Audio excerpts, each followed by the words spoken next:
Antibes-Juan-les-Pins is al honderden jaren een favoriete plek om je te vestigen. Het is een heerlijke stad om doorheen te struinen.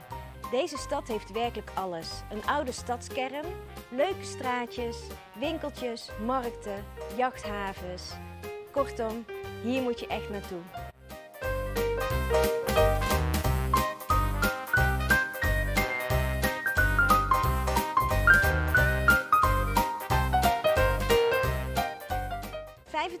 $2500 jaar geleden vestigden de Grieken hier een handelspost in Antibes. Daarna kwamen er vele culturen die hun sporen nalieten. Je maakt hier echt een reis door de tijd.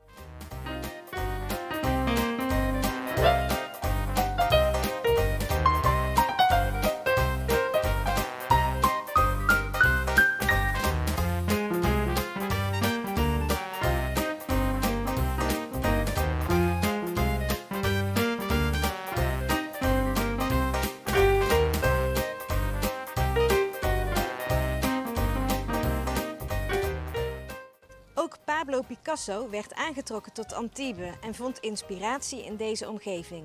Hij heeft 2 maanden in dit kasteel, Château Grimaldi, gewerkt en gewoond. Het is nu een museum waar je verschillende werken van hem kunt zien.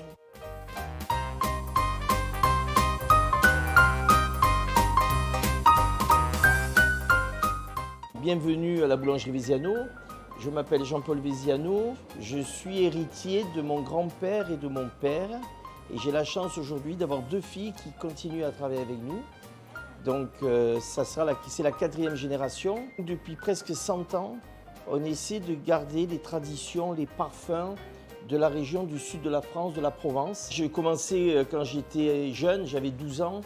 Je venais les aider à éplucher les oignons parce qu'une de nos spécialités est la pisse saladière.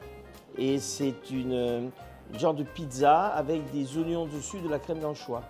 Donc si c'est Mistral, il faut faire la pâte un peu plus souple, c'est-à-dire avec un peu plus d'eau pour compenser la sécheresse.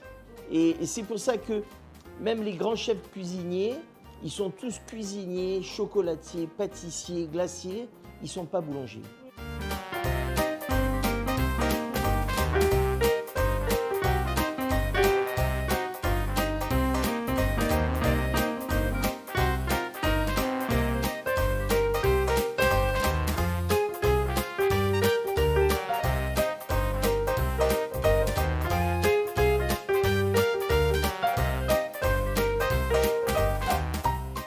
Je m'appelle Frédéric Rosenfelder et que je tiens le bar à absinthe. L'absinthe, c'est la boisson des artistes, Van Gogh, Baudelaire, Verlaine, Toulouse-Lautrec. C'est une vieille boisson du début de siècle, de 1900, qui était une boisson anisée, qui va titrer entre 68 et 76 degrés et qui est une boisson très médicinale, qui permettait de soigner tout ce qui était problème de dysenterie, de malaria, de problèmes gastriques, parce que l'eau était pleine de bactéries. Il faut savoir que Van Gogh, par exemple, au lieu de mettre de l'eau à l'intérieur, il mettait du cognac et il fumait de l'opium avec.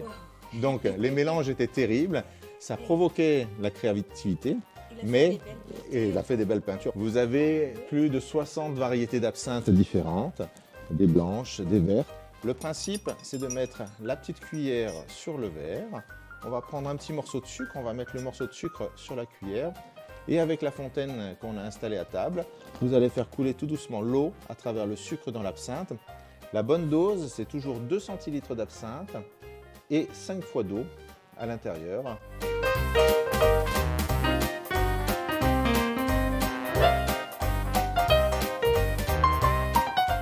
Absinthe was in de 19e eeuw vooral populair onder kunstenaars. Je kon er hallucinaties van krijgen. Ze noemden het de groene fee. Het is een lange tijd verboden geweest, maar nu kun je het weer verkrijgen. Het schijnt zelfs lustopwekkend te zijn. Nice to know, toch?